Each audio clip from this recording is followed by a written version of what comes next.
ఇంతకుముందు సెషన్లో మనం గూగుల్ ఫామ్ ఎలా క్రియేట్ చేయాలి, వాలిడేషన్స్ ఎలా చేయాలి అనే దాని గురించి డిస్కస్ చేశాము. గూగుల్ ఫామ్ని క్విజ్గా ఎలా మార్చాలి అనే కాన్సెప్ట్ మనం లాస్ట్ వీడియోలో డిస్కస్ చేయడం జరిగింది. అయితే ఈ వీడియోలో మనం ఒక పర్టిక్యులర్ కోడ్ ప్రొవైడ్ చేసి, అంటే ఫామ్ని ఎవరైతే రెస్పాండెంట్స్ ఉన్నారో రెస్పాండెంట్స్ని మనం కంట్రోల్ చేసేలాగా, దట్స్ మీన్ మనం ఫామ్ ప్రొవైడ్ చేసినప్పుడు ఎవరైనా ఫిల్ చేయొచ్చు. అలా కాకుండా ఒక స్పెసిఫిక్ గ్రూప్ ఆఫ్ పీపుల్ మాత్రమే మన ఫామ్ని ఫిల్ చేసేలాగా, మన ఫామ్ని యాక్సెస్ చేసేలాగా కూడా మనం ప్రొటెక్ట్ చేసుకోవచ్చు. అంటే మన ఫామ్ యొక్క లింక్ ఎంతమంది దగ్గర ఉన్నా, సో మనం స్పెసిఫై చేసిన పీపుల్ మాత్రమే మన ఫామ్ని ఫిల్ చేసి రెస్పాండ్ అయ్యేలాగా మనం ఫామ్ని ప్రొటెక్ట్ చేసుకోవచ్చు. సో అది ఎలా ప్రొటెక్ట్ చేయాలనేది మనం ఈ సెషన్లో డిస్కస్ చేస్తున్నాం. అయితే దీనికోసం మనం కొంత కోడ్ని జనరేట్ చేసుకోవాల్సి ఉంటుంది. సో ఇక్కడ ఆల్రెడీ నేను కొంత కోడ్ జనరేట్ చేసుకున్నాను. సో సపోజ్ నేను ఈ క్విజ్ని కొంతమంది స్టూడెంట్స్కి అసైన్ చేయాలి అనుకుంటున్నాను. అయితే నార్మల్గా క్విజ్ స్టూడెంట్స్కి ఇచ్చినప్పుడు ఇది ఓపెన్ సోర్స్ కాబట్టి లింక్ ఉన్న ప్రతి ఒక్కరూ కూడా క్విజ్ని యాక్సెప్ట్ చేసి క్విజ్కి రెస్పాండ్ అయ్యే ఛాన్సెస్ ఉంది. But I want to accept only some specified people. So ఆ స్పెసిఫైడ్ పీపుల్ని మాత్రమే నేను యాక్సెస్ చేయాలనుకుంటున్నాను. ఎలా అంటే బై ప్రొవైడింగ్ హాల్ టికెట్. ఒక హాల్ టికెట్ని నేను ప్రొవైడ్ చేస్తున్నాను. So by providing this hall ticket I'm accepting the people. Okay, and link ఉన్న అందరూ ఈ పర్టికులర్ క్విజ్ని యాక్సెస్ చేయడానికి లేదు. లింక్ ఉన్న వాళ్ళు ఈ స్పెసిఫిక్ హాల్ టికెట్ ఎవరైతే ఎంటర్ చేస్తారో వాళ్ళు మాత్రమే క్విజ్ యాక్సెస్ చేయడానికి అవకాశం ఉంది. So let us see. First of all నేను ఆ హాల్ టికెట్ నెంబర్స్ అనేవి జనరేట్ చేసుకున్నాను. సో ఇప్పుడు క్విజ్ ఎలా చేయాలి అనేది చూద్దాం. సో నేను ఒక క్వశ్చన్ యాడ్ చేస్తున్నాను. సో అంతకన్నా ముందు వ్యాలిడేషన్ కావాలి. That's mean the respondent validation. So ఇక్కడ రెస్పాండెంట్ వ్యాలిడేషన్ కోసం నేను ఏం వాడుతున్నాను, హాల్ టికెట్ అని ఒకటి జనరేట్ చేశాను. So I'm going to use this hall ticket to validate the user whether is allowed to use this particular quiz or not. So కాబట్టి ఇక్కడ నేను ఫస్ట్ స్క్రీన్లోనే నేను హాల్ టికెట్ని ప్రాంప్ట్ చేస్తున్నాను. Enter hall ticket. Okay, so ఇక్కడ hall ticket provide చేయమన్నప్పుడు as per that artificial intelligence of the Google మనకి షార్ట్ ఆన్సర్ని రెఫర్ చేసింది. ఓకే, హాల్ టికెట్ ఎంటర్ చేయడానికి short answer enough and it is a required field, compulsory enter చేయాలి. ఇక ఇప్పుడు ఏం చేయాలి మనం, ఓన్లీ దీస్ పీపుల్, నేను ఎవరికైతే హాల్ టికెట్స్ ప్రొవైడ్ చేస్తున్నానో వీళ్ళు మాత్రమే నేను ప్రొవైడ్ చేసే క్విజ్ని యాక్సెస్ చేయడానికి అవకాశం కల్పించాలి. And the remaining people even they may have the link, నా గూగుల్ ఫామ్ యొక్క లింక్, ఈ క్విజ్ యొక్క లింక్ మిగతా అందరి దగ్గర ఉండొచ్చు, but they are not accepted are not allowed to write this particular quiz. So దానికోసం నేను ఆల్రెడీ హాల్ టికెట్స్ జనరేట్ చేసుకున్నాను. అయితే ఈ హాల్ టికెట్స్ని మనం వ్యాలిడేట్ చేయడానికంటే ముందు మనం దీంట్లో వ్యాలిడేషన్ సెక్షన్ అనేది ఒకటి ఉంటుంది. సో ఇక్కడ గమనించండి, రిక్వైర్డ్ అనే ఆప్షన్ ఉంది కదా, ఈ రిక్వైర్డ్ పక్కన 3 డాట్స్ ఉన్నాయి. So if you click on this 3 dots you can find the description and response validation option. నేను రెస్పాన్స్ వ్యాలిడేషన్ ఆప్షన్ తీసుకున్నాను. ఒకటి గుర్తుపెట్టుకోండి, మనం ఇంతకుముందు చెప్పుకున్నాం Google form is a complete artificial intelligence బేస్గా రూపొందించబడింది. సో దీంట్లో చాలా వ్యాలిడేషన్స్ కూడా ఉన్నాయి. We may implement that validations. ఇక్కడ గమనించండి, ఒకవేళ question that's mean hall ticket only numerical అయితే మనం న్యూమరికల్ రేంజ్ని స్పెసిఫై చేయొచ్చు, 1 to సమ్ నెంబర్. బట్ ఇక్కడ ఆల్ఫా న్యూమరికల్ ఉంది, కొన్ని ఆల్ఫాబెట్స్ ఉన్నాయి, కొన్ని న్యూమరిక్స్ ఉన్నాయి. కాబట్టి ఇది యాజ్ ఇట్ ఈజ్ ఒక పర్టిక్యులర్ పర్సన్కి particular hall ticket number assign చేయబడింది. Second person hall ticket is completely different then the first person hall ticket. So ఇది complete unique hall ticket series అనమాట. సో దీన్ని ఎలా ఇంప్లిమెంట్ చేస్తున్నాము అంటే, ఇప్పుడు ఎప్పుడైతే మనం ఇక్కడ రెస్పాన్స్ వ్యాలిడేషన్ ఆప్షన్ పెట్టామో, సో ఇమీడియట్ మనకు కొన్ని ఆప్షన్స్ వస్తాయి. ఇక్కడ చూడండి 4 టైప్స్ ఆఫ్ వాలిడేషన్స్ వచ్చాయి. నెంబర్కి ఒక రకమైన వాలిడేషన్, టెక్స్ట్కి ఒక రకమైన వాలిడేషన్, లెంత్ కంట్రోల్కి ఒక రకమైన వాలిడేషన్, రెగ్యులర్ ఎక్స్ప్రెషన్కి ఒక రకమైన వాలిడేషన్. సో మన హాల్ టికెట్స్ కంప్లీట్ నెంబర్ కాదు, కంప్లీట్ టెక్స్ట్ కాదు. So we can't use these 2 options. ఇక లెంత్ బేస్డ్కి వచ్చేటప్పటికి మనకు ఓన్లీ 2 పారామీటర్స్ అడుగుతుంది. That is maximum and minimum. But it should not control our requirement. It's not suitable for hour requirement. కాబట్టి మనకు మిగిలింది ఏముంది ఇక్కడ, regular expressions. So regular expression option తీసుకున్నాను. దీంట్లో చూడండి ప్యాటర్న్ అడుగుతుంది, కస్టమ్ ఎర్రర్ టెక్స్ట్ అడుగుతుంది. ప్యాటర్న్ ఏంటంటే, so which numbers we want to accept, మనం ఏవైతే ఎంటర్ చేస్తే యాక్సెప్ట్ చేస్తాము అనుకుంటున్నామో సో అవి మాత్రమే మనం ఈ ప్యాటర్న్గా ఇవ్వాలి. సో దీనికోసం మనకు 2 ఆప్షన్స్ ఉన్నాయండి. డైరెక్ట్గా ఈ ప్యాటర్న్ని మనం కాపీ చేసుకొని పేస్ట్ చేసుకోవచ్చు. We can copy it and we can paste under the pattern. కాకపోతే ఇక్కడ ఏం చేయాలి అంటే, ప్రతి ప్యాటర్న్ తర్వాత ఆర్ అనే సింబల్, లాజికల్ ఆర్ సింబల్ని మనం వాడాల్సి ఉంటుంది. సో ఈ లాజికల్ ఆర్ ఎలా వస్తుంది అనేది చూద్దాం first of all. So logical are అనేది ఏంటంటే, యూజర్ ఇక్కడ మనం ప్రొవైడ్ చేసినటువంటి లిస్ట్లో ఏది ఎంటర్ చేసినా యాక్సెప్ట్ అవుతుంది అనమాట. ఇక్కడ చూడండి, మీరు షిఫ్ట్తో ఈ బటన్, స్ట్రైట్ లైన్ బటన్ ఏదైతే ఉందో, పైప్ సింబల్ అంటాం దీన్ని గ్రాఫికల్గా, ఇది క్లిక్ చేస్తే మనకు లాజికల్ ఆర్ అనేది ప్రెస్ అవుతుంది. ఇలా ప్రతి నెంబర్ దగ్గర మనం లాజికల్ ఆర్ని ఇవ్వాల్సి వస్తుంది. So logical or is different and slash is different. I'm not giving that slash.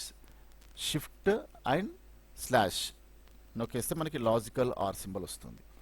So ఇలా ప్రతి డిఫరెంట్ హాల్ టికెట్ నెంబర్కి మనం ఒక లాజికల్ ఆర్ సింబల్ని ప్రెస్ చేయాల్సి ఉంటుంది. అయితే ఇన్ని నెంబర్స్కి మనం ఇలా లాజికల్ ఆర్స్ ఇవ్వాలి అంటే కష్టం అవుతుంది. కాబట్టి దీనికోసం మనం ఎక్సెల్ షీట్లోనే ఒక చిన్న ఫంక్షన్ రాసుకోవచ్చు. ఫంక్షన్ వచ్చేసి కాంకెటనేట్ అనే ఫంక్షన్ని మనం రాసేస్తే, ఇది చాలా simple function.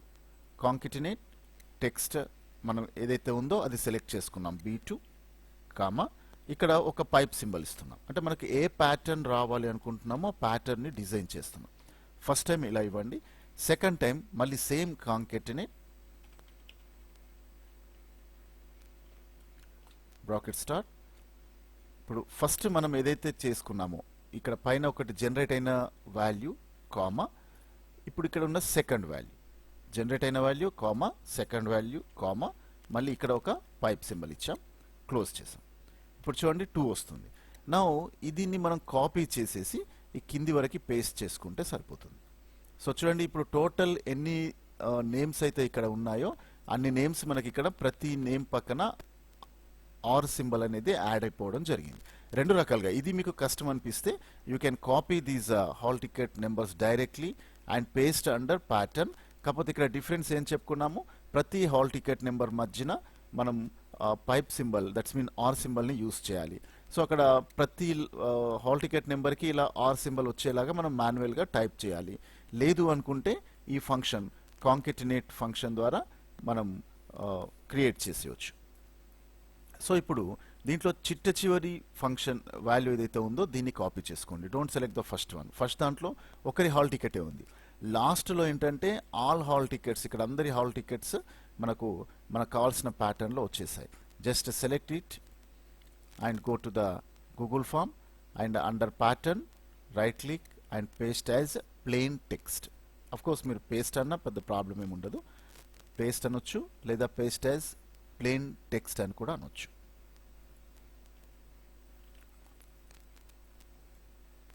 Okay, so then custom error. ఇక్కడ కస్టమ్ ఎర్రర్ ఏంటంటే, నేను ఎవరికైతే హాల్ టికెట్స్ ప్రొవైడ్ చేశానో వాళ్ళు మాత్రమే ఎగ్జామ్ రాయడానికి అవకాశం ఉంది. Remaining persons they are not allowed to write exam. కాబట్టి లేదా please enter a valid or provided hall ticket ఇలా ఇవ్వచ్చు. So that's it. ఇది మన ఇష్టం ఉన్నది ఏదైనా రాయొచ్చు. ఇది ఎప్పుడు వస్తుంది ఇది అంటే, ఒకవేళ యూజర్ మనం ప్రొవైడ్ చేసిన హాల్ టికెట్స్ కాకుండా వేరే హాల్ టికెట్ ఎంటర్ చేసినప్పుడు మాత్రమే మనకి ఇది అపియర్ అవుతుంది. So that's it. ఒకసారి టెస్ట్ చేద్దాం, is it working or not. So చూడండి, ఇట్స్ నాట్ యాక్సెప్టింగ్. మనం ఏది ఎంటర్ చేసినా ఇది యాక్సెప్ట్ అనేది చేయదు. సో ఇది యాక్సెప్ట్ చేయాలి అంటే మనం ఏం చేయాలి, జస్ట్ ఇందులో నుంచి ఏదైనా ఒక నెంబర్ మాత్రమే యాక్సెప్ట్ చేస్తుంది. That's mean any one of these hall ticket. So ఇప్పుడు చూడండి, నేను ఒక లిస్ట్లో నుంచి ఒక హాల్ టికెట్ని కాపీ చేశాను. It's submitted, right? So otherwise if you not provide that correct password, so ఇలా ఉంది. సో దీన్ని మ్యానిపులేట్ చేసి నేనేం చేస్తున్నాను అంటే, సపోజ్ ఇక్కడ 3 దగ్గర నేను 5 పెట్టాను. It's not accepting. ఓకే, 3 ఉంది, స్మాల్ బి ఇచ్చాను, అయినా ఇది యాక్సెప్ట్ చేయదు. సో మనం ఎలా ప్రొవైడ్ చేసినా, ఎలా వాల్యూస్ ఇచ్చామో యాజ్ ఇట్ ఈస్ వాల్యూస్ ఉండాలి. ఈవెన్ క్యాపిటల్ స్మాల్ ఎంటర్ చేసినా ఇది యాక్సెప్ట్ చేయదు. సో ఎప్పుడైతే మనం correct value hall ticket provide చేసిన హాల్ టికెట్ని యాజ్ ఇట్ ఈస్కి ఎప్పుడైతే ఎంటర్ చేస్తారో, then only the form accepts to enter into that quiz program to participate or to write the quiz exam. So this is one of the great feature in Google Form. I hope you may understand this. And one more thing, if you want to convert the normal form to the quiz, ఇది already last క్లాస్లో మనం discuss చేసుకున్నాము. It's a very simple. ఒక ఫామ్ని మీరు క్విజ్లోకి convert చేసుకోవాలి అనుకుంటే, so ఇక్కడ సెట్టింగ్స్ ఆప్షన్ ఉంటుంది. సెట్టింగ్స్ ఆప్షన్లో క్విజెస్ అనే ఆప్షన్ పైన ఎనేబుల్ చేసుకుంటే సరిపోతుంది. అలాగే మీ రెస్పాన్సెస్ని మీరు డైరెక్ట్గా అంటే యూజర్కి ఒకసారి క్విజ్ అటెండ్ అయ్యాక అతని స్కోర్ డిస్ప్లే అవ్వకుండా ఒక పర్టికులర్ ఈమెయిల్కి సెండ్ చేసేలాగా కూడా మనం సెట్ చేసుకోవచ్చు. So that's mean after completion of the exam score అనేది ఇమీడియట్గా కనబడకుండా ఆ రెస్పెక్టివ్ స్టూడెంట్ యొక్క ఈమెయిల్ అడ్రస్కి ఆ స్కోర్ వెళ్ళేలాగా కూడా మనం సెట్ చేసుకోవచ్చు. సో దానికోసం ఏంటంటే జనరల్ ట్యాబ్లో, అంటే దట్స్ మీన్ సేమ్ ఇక్కడ సెట్టింగ్ ఆప్షన్లో జనరల్ ట్యాబ్లో limit to 1 response option tick చేసేయండి. అలాగే collect all email address option పైన టిక్ చేయండి. ఇక్కడ చూడండి, రెస్పాన్స్ రిసీట్స్ అనే ఆప్షన్ ఎనేబుల్ అవుతుంది ఆటోమేటిక్గా. ఇది కూడా టిక్ చేసేసి ఆల్వేస్ అని పెట్టండి. Always, that's it. సో అంటే జనరల్లో మీరు ఏం చేయాలి, collect email address and response receipts, then limit to 1 response. ఈ లిమిట్ టు 1 రెస్పాన్స్ ఎందుకోసం అంటే, ఒక ఫామ్ని ఒక వ్యక్తి ఒక్కసారి మాత్రమే, దట్స్ మీన్ ఒక క్విజ్ని ఒక పర్టికులర్ పర్సన్ ఒకసారి మాత్రమే రాయడానికి అవకాశం ఉంటుంది. So if you want to limit ఆ పర్సన్కి ఒకసారి రాయడానికి మాత్రమే లిమిట్ ప్రొవైడ్ చేయాలి అనుకుంటే, just tick on this limit to 1 response option under general tab. Okay, so edit after submission క్విజెస్కి ఇవ్వకూడదు, ఎందుకంటే క్విజ్కి ఎడిట్ ఆఫ్టర్ సబ్మిషన్ ఆప్షన్ ఉంది అంటే they can change the options even after submit. So కాబట్టి ఇది నేను అన్టిక్ చేశాను. ఇక ప్రజెంటేషన్ ఆప్షన్లో ప్రోగ్రెస్ బార్ని డిస్ప్లే చేయొచ్చు అండ్ కన్ఫర్మేషన్ మెసేజ్, ఇక్కడ మనం మాన్యువల్ మెసేజ్ కూడా రాసుకోవచ్చు, లైక్ దిస్ సక్సెస్, ఇలా ప్రింట్ అయ్యేలాగా మనం రాసేసుకోవచ్చు. Whatever you may write, your exam completed, your exam submitted successfully, or your quiz submitted, ఇలా మనం ఏదైనా కానీ రాసేసుకోవచ్చు అనమాట. దీన్ని క్విజ్గా కన్వర్ట్ చేసుకోవడానికి ఇది ఒక ఆప్షన్. ఎప్పుడైతే మీరు క్విజ్గా కన్వర్ట్ చేసుకుంటారో, ఇక్కడ చూడండి, రిలీజ్ గ్రేడ్ దగ్గర ఇమీడియట్లీ ఆఫ్టర్ ఈచ్ సబ్మిషన్ అని ఉంది. దీన్ని నేను ఏం చేస్తున్నాను అంటే డిజేబుల్ చేసి later after manual review select చేసుకున్నాను. సో ఈ ఆప్షన్ సెలెక్ట్ చేసుకోవడం వల్ల ఏం జరుగుతుంది అంటే, ఎవరైతే క్విజ్ రాస్తారో వాళ్ళకి after quiz, that's mean end of the quiz, ఇమీడియట్గా వాళ్ళ యొక్క గ్రేడ్ డిస్ప్లే అవ్వదు. ఇది టిక్ చేస్తే, అంటే immediately after each submission tick చేస్తే వాళ్ళ ఎగ్జామ్ కంప్లీట్ కాగానే, అంటే క్విజ్ కంప్లీట్ కాగానే ఇమీడియట్గా వాళ్ళ స్కోర్ కనిపిస్తుంది. సో ఇక్కడ జనరల్లో నేను ఏం చేశాను, I want to send the score to their personal email addresses. So no need to display the score here immediately after submission. కాబట్టి ఇక్కడ ఇమీడియట్లీ ఆఫ్టర్ సబ్మిషన్ని క్లియర్ చేసి లెటర్ ఆఫ్టర్ మాన్యువల్ రివ్యూని సెలెక్ట్ చేసుకున్నాను. ఓకే, సో ఈ option ద్వారా మనం ఏం చేయొచ్చు, రిజల్ట్ని ఆఫ్టర్ ఎగ్జామ్ కనిపించకుండా హైడ్ చేయడానికి ఆప్షన్ ఉంది. So this you can find under quizzes section in settings. If you have any queries or doubts, please write it in the comment section. Thank you.